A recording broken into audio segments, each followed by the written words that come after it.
Welcome back to another episode of Everybody's Got a Podcast. This is, the final episode you're going to hear on this microphone, because soon I will be going back to Russia, and you'll be able to hear me on my regular microphone, which of course is much better than this one. This one is still pretty good, and I will be using it for guests and things like that, and, people you know and love while listening to this. So, yeah, we'll be back to the old one soon. So, anyways, let's get into this one.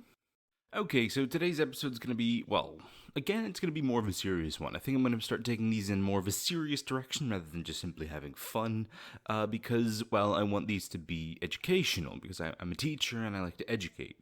So I will be trying to do things about education and things about the world of education in general, teachers and students and learning and everything that you want to do with that. So if you like education stuff, this will be the podcast to listen to. Not only and solely because there are many podcasts out there that are much better than this one, but once you've listened to those, you can go ahead and listen to this one. You'll have stuff to listen to. It'll be good. So, all right, anyways, so you may have read the title already, so you know what this episode's about. This one is going to be about affordable education, which of course we don't have in America, and they do have in many other countries. Now, of course, you may say, well, we do have state schools in America. We do have public schools where the students don't pay anything, and that is true. But it does end at 12th grade, and it's kind of lacking in many things. Now, it's not the worst in the world. Of course, it's decently good. And, if you go to an American school, you're going to get a reasonably decent education if you pay attention. But that's not what this is about. I'm going to be talking about tertiary education. So that's going to be things like community college, university, anything that comes after 12th grade. Because 12th grade is, K through 12 is already sorted, so we don't really need to talk about that all that much, although I will get into that in future episodes, about what I think should be done with K through 12.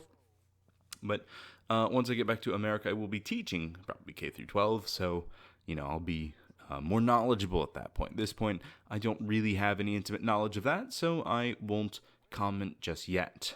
So, anyways, let's go ahead and get into this about how affordable education will save the world. Of course, that is a dramatic title, and that's on purpose. The purpose is to drag you in, to make you go, what? So maybe it did, maybe it didn't, I don't know. But you're here and you're listening, so, you probably have an opinion on that, and that's great, and maybe you disagree with me. That's totally fine. You're welcome to tell me about that.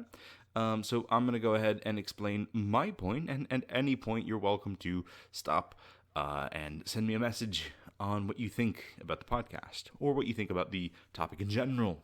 Hopefully you enjoy it. Anyways, let's get into this.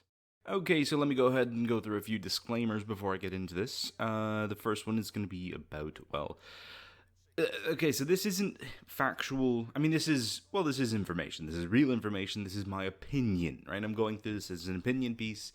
I was originally going to write these as articles, but I think I prefer to do them spoken instead. Obviously, the train of thought is going to be a bit more out there. It's not going to be as formatted and as well put together as a strictly written article, but I think I prefer to do it this way. And I think this is a more accessible medium anyways. So let's go ahead and, just remember it's my opinion, right? And I'm sharing my opinion. Anybody else can share their opinion as well, of course. It's always welcome, and I'm happy to talk about it and discuss it and what people think. Now, this, of course, is about not necessarily ideal worlds, but about kind of dreaming situations, kind of coming up with ideas in the way that I would like to go forward with this. Not necessarily what I think exactly what will happen, but kind of the dream situation in which I could go forward in every step, and how I think that would affect the country, instead of just simply going about what I think would actually factually really happen. So, don't know why I said actually factually. I hate that phrase. But anyways, so yeah, just remember that. This is my opinion, and it's about what I think could be done best at each step. So, now, let's get into some more things as well. So, what do I mean by free education? I mean free education on the part of the student, meaning the student doesn't pay money to attend university. Now, I don't know if I feel like totally free education about that. Maybe reduced costs is the best way to start. Of course, making it affordable, right? Now, affordable will be the name of the title. I will be discussing affordable education and, of course, reduced costs and free education and things like that throughout this. So free education, and what I mean is in terms of the student. Of course, the government has the money to pay for this stuff, and we'll talk about that in a bit. But I mean free for the point of the student. The student doesn't pay anything or much to be able to attend university. Okay, so now let's go ahead and talk a few figures real quick. I don't normally bring in figures into this. I normally just like to talk about stuff, but let's talk about a few figures real quick. So now, 80 billion. That's how much the United States government spends every year on education. Now, that might sound like a lot, but if you think about it, like think about the stimulus packages that were passed for coronavirus. Those were in the trillions of dollars, right? Like the amount of money that was just given to everybody was in the trillions of dollars, right? Now imagine we all got, let's say, well, it was $1,200, $600, and $1,400 for the stimulus checks. Now, that's not a whole heck of a lot of money. Now imagine 80 billion instead, right? Because the money for the people was like 1 trillion or something, 800 million out of that, 800 billion out of that 3.5 trillion or whatever it was, right? And that's all the money that was given to us. 80 billion a year compared to that. That's like 10% or 5%, depending on however you look at it, or less than that, being spent on education. So if we have all that money, why is it not being spent on education? Why is it that cost being put on the students then? Clearly there's enough money to be able to do the reduced cost education, but it's just not happening. Why is that? Now, of course, everybody has their own different thoughts on that. I have my own thoughts on that. My thoughts are that, well, I think it's kind of intentional. I think there's a reason, of course, that they don't spend it on the students, and the students have to pay it, because why would they? It's kind of a business to a lot of people, and they want to make money off of universities. It's like they make you spend so much money, they make you spend so much money because they want you to spend so much money. They want you to kind of be in debt after you finish university because, well, then you have to go get some sort of crappy job and you have to work for some other sphere. I'm not insinuating that I think everybody's in everybody's pockets, but of course, well, it's your decision to make. But, it's a big thing. So why is it that only 80 billion a year is being spent on the education system? The military, the United States military gets 10 times that much, almost $1 trillion, $800 billion. So why are we spending 10 times that much on a war that we just pulled out of, right? Everything's done. So now I think there's even no excuse going forward. If we've just pulled out of Afghanistan, if we pulled out of all that stuff, that money should be going towards education. But I don't think they want to, because I think there's a lot of people that don't want that. Because now you might be thinking, do people really think that education will make people smart? Yes. Yes, they do. Why? Why is that bad, though? Because for a lot of people, it isn't bad. Being smart is good. However, I think in the last few years, we've all met some people who think that higher education is mind-controlling people, which is one of the most ridiculous things I've ever heard. When I was in university, they taught me history, and they taught me English, and they taught me, all the stuff that I wanted to learn while I was there. They didn't tell me to go be a communist. They didn't tell me to, get brainwashed by the liberal left. No, that doesn't happen. But what does happen is that you learn to kind of interact with your fellow people and you interact with your fellow students. So that is possibly where it comes from. You just get a heart.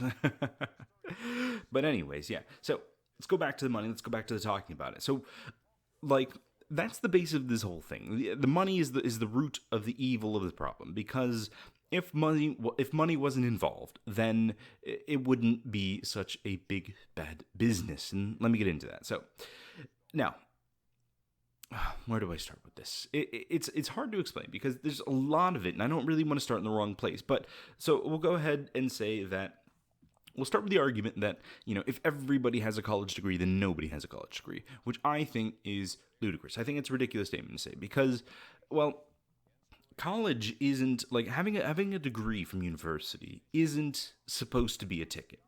It's not a ticket to your better life. It's supposed to be about education. It's supposed to be about learning. Now, is it like that right now? I think many people would argue that it isn't. And as someone who attended university and graduated 6 years ago, I would say that it kind of is, it's halfway. Because I learned a lot of useful things in there. And I always say that, if you go to university and the only thing you do is graduate, then you've only completed about 50% of university. There's a huge social aspect to university. And kind of looking at a university degree as a ticket to, I don't know, a professional field, a career, then you've kind of missed a lot of the part of university. And I think a lot of people are wasting their time in university if that's all they think. And it's kind of a shame because there's so many people out there who do want to go to university. They want to be able to study in university and they want to, kind of further their education and expand their mind and learn a lot. But they can't because of the money.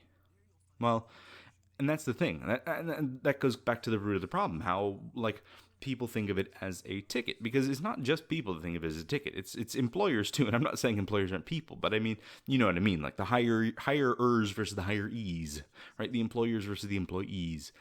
Everybody thinks of it as a ticket to a higher field and more money. And that's the problem, because as long as we think of it like that, then it's just going to continue to get more and more expensive.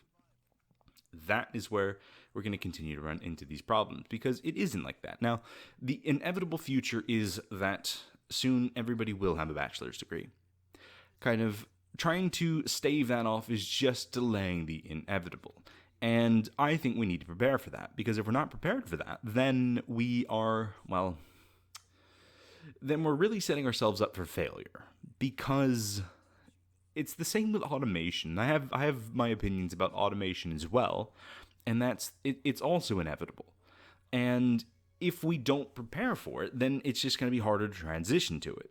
Now, in the world, there's 7 odd billion people, soon to be 8 billion people, and that's a lot of people. In 1900, it was like 2 billion people. So it's almost quadrupled in the last 150 years or so. 100 years, 150 years, right?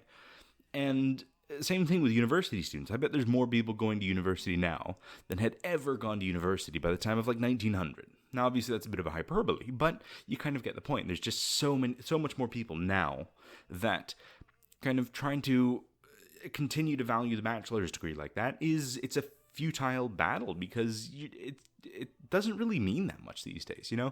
These days, bachelor's degree doesn't make you better. It makes you equal. That's the problem, because it's basically like if you have a bachelor's degree, you get to enter the field. Not of your career, but I mean the field of battle where you want to get a job. And if you don't have a bachelor's, you just can't even enter the battlefield, It's like you can't even fight for the job, even though you want to. And you're probably pretty talented, and you have all these aspirations and dreams, but you can't do it because you don't have that piece of paper that costs a lot of money and puts you in debt for the next 20 years. It's ridiculous.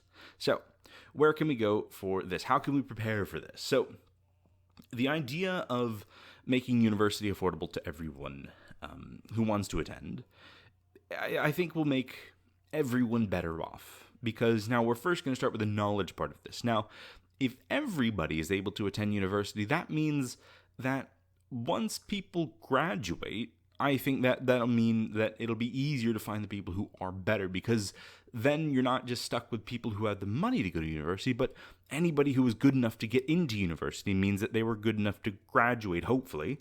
And hopefully, I would assume that, having it more free and based off of your merit instead of your money, then you could assume that if someone has, let's say, a bachelor's in chemical engineering, then you know that they're probably pretty good because they were able to get into university and study for free.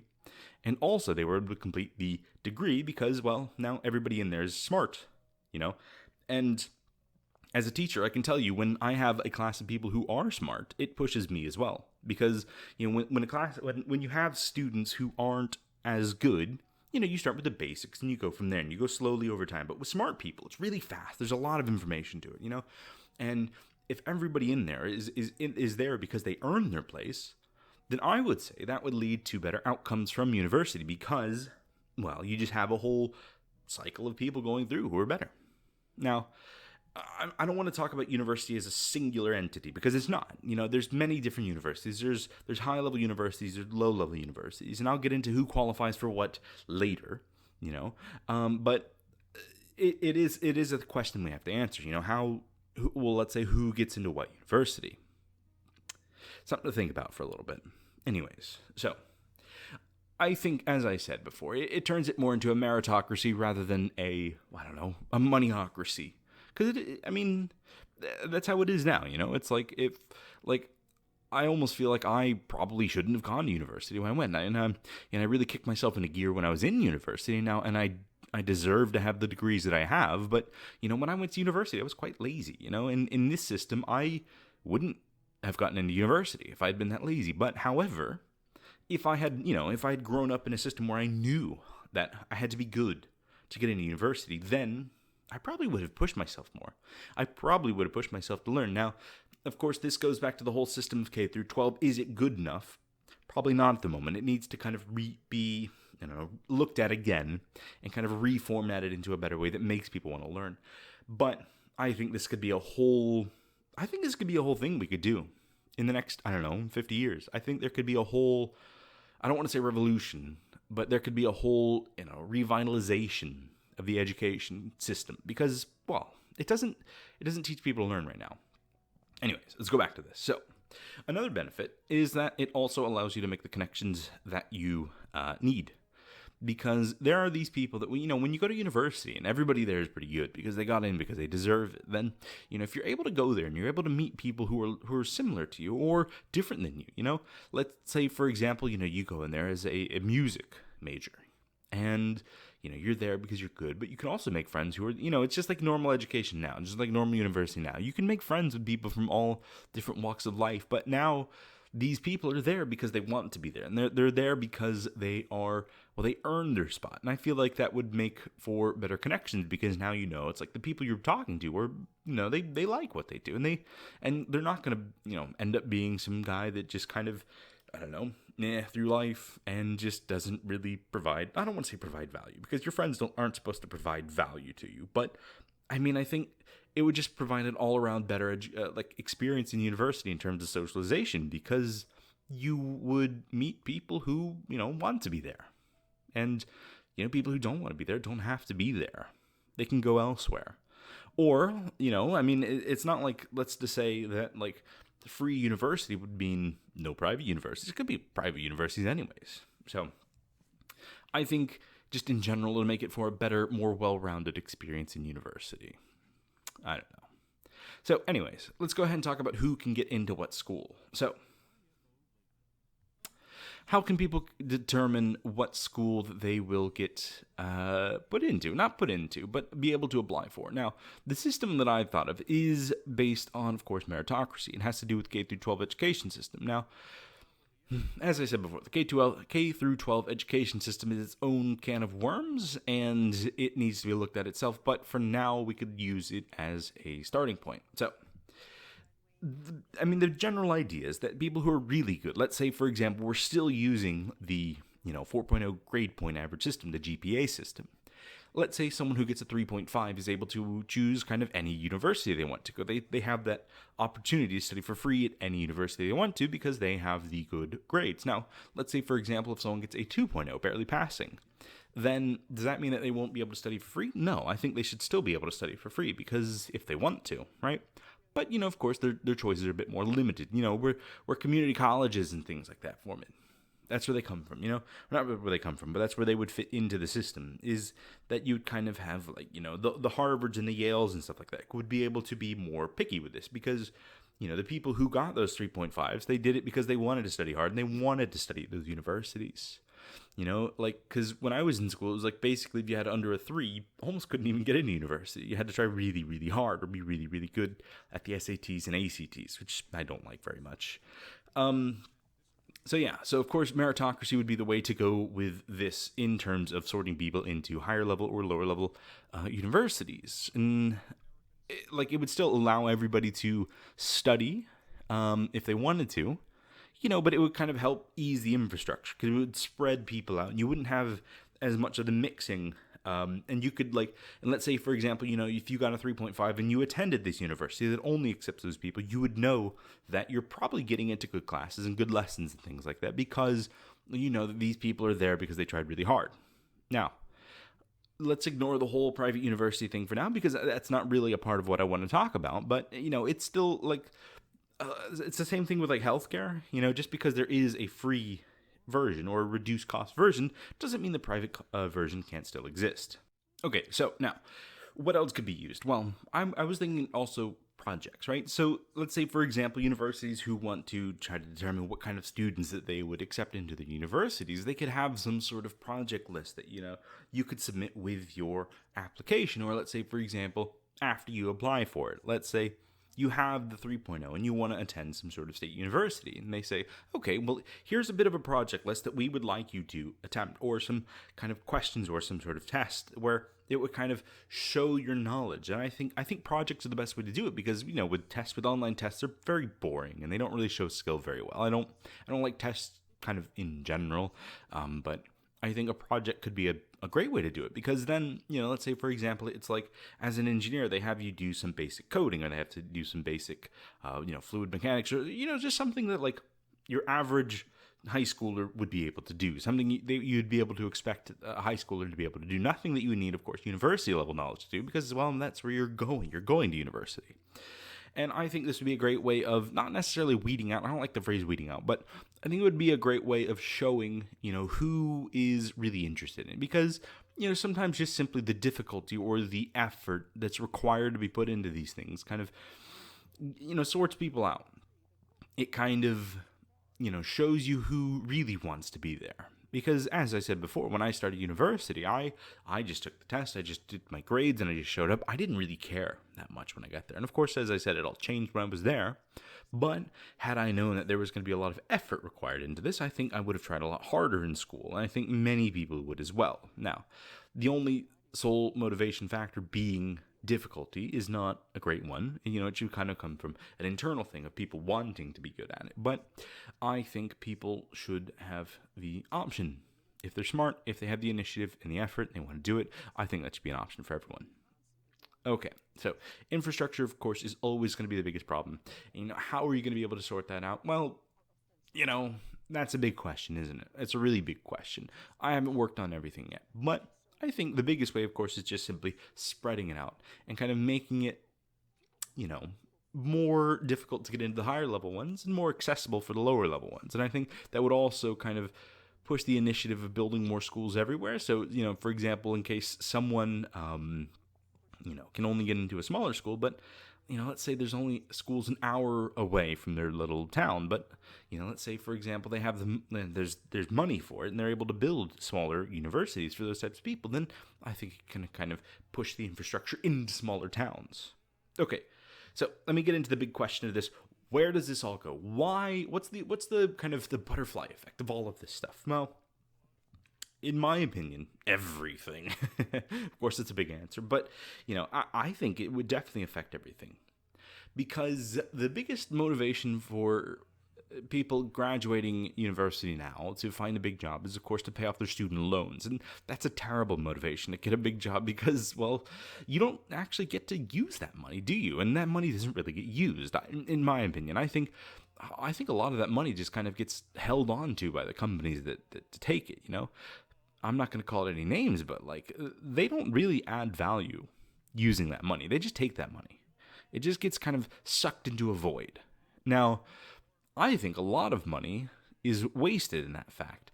I think that if, let's say, for example, the average person is paying $400 or $500 a month in terms of student loans. I don't know the exact number, but it seems pretty reasonable. And because that's roughly how much I have to pay. And so I think that if that money was actually returned to the student's pocket or reduced by a lot, by 80%, then imagine that. Imagine if everybody all of a sudden had $300 more per month to spend. This isn't free government money. This was just their money to start with. Money that they didn't have to spend on university. I think everybody likes a discount, right? So why not have a discount on schools where it matters the most? So, for example, let's say if everybody only graduates with, let's say, I don't know, $2,000 or $3,000 in debt, people aren't going to be needing $80,000 right out the gate. They don't need $80,000 after they finish university because they don't have to, right? Because if you only have let's say if you have no debt, then you can get a $40,000 a year job, no problem, because you don't have to pay $500 a month to a wasted void. You get to keep that money. You get to spend it. You get to spend it on your family, your friends, having a good time, repairing your house, getting a new car, going on vacations, enjoying life a lot more. Right now, that money just gets sucked into a void. And that's also just kind of the butterfly effect of everything. If people need less salaries, they need smaller salaries out of the gate, then people are able to do more jobs that they want to. For example, if you have a degree in business, but let's say you want to start your own business, but you can't do that because you have $50,000, $100,000 in student loans to pay back. You can't start a business with that. You're just in too much debt. You're not going to be able to do that unless you have some sort of massive investor project that's kind of, some sort of, what do they call it, seed funds or something like that. If you don't have that, you're not going to be able to do that. It favors people who have lots of money.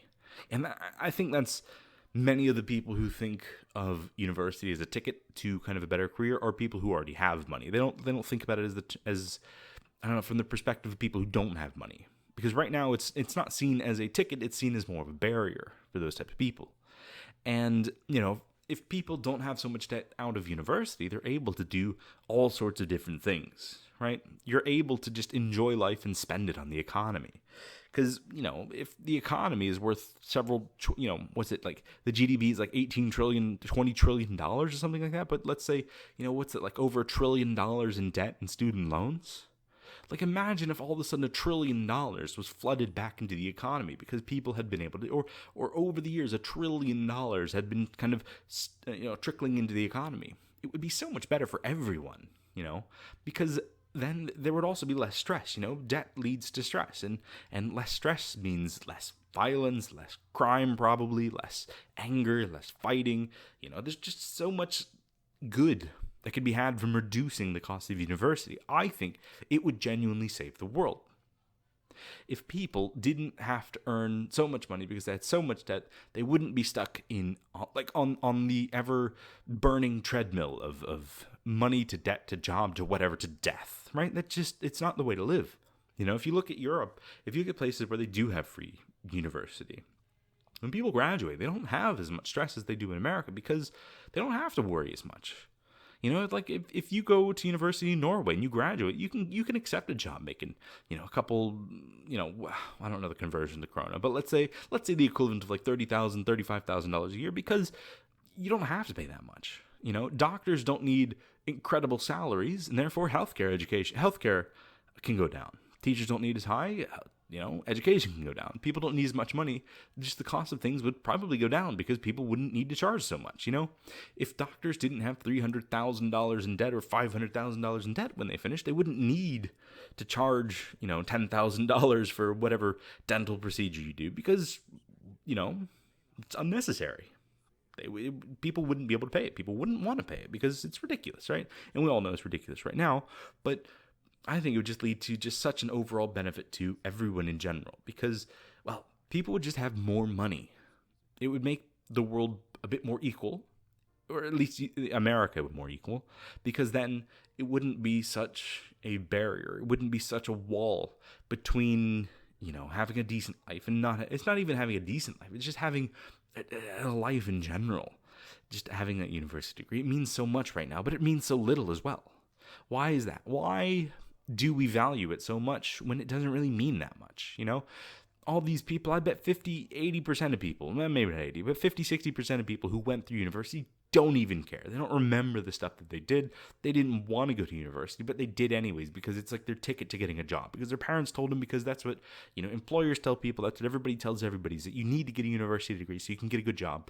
But it's ridiculous. It's absolutely ridiculous that system exists, and it doesn't need to exist. The cost of university needs to go down, and I think that is something we should do in the future. Now, okay, so how do we change this? Now, it's a two-step process. And the first part is the hard part because, well, it's the hard part, and the next part's also the hard part. So the first part is a mental change. Everybody needs to stop thinking about university as a ticket. Don't think about it as a ticket, as an entry to the pearly gates of having a job, because it's not. We've wasted university if we think like that, because that's not what university is for. It's for expanding your mind. It's for being a better person. And we need to stop thinking like that, because as long as we think like that, it's just going to be seen as a ticket. It's just going to be seen as a barrier to block people out from getting good jobs because, for whatever reason, people do it. We need to get rid of that idea. Then, only then, can we start on the next one, which is the political action. Now, of course, that's always the big one, political action. This isn't a left thing. This isn't a right thing. This is an everybody thing. right? So don't think about, oh, it's the liberals, it's the conservatives, it's whoever doing this. No, it's for you. It's for everybody. Like, I don't care what your political leaning is. If university costs less, your life will be better. I promise. Absolutely promise. You can believe me. Just believe me, I feel like I know what I'm talking about. And if I'm wrong, then we made the world better for nothing. I don't think so. I think this could either be good or it could be the same.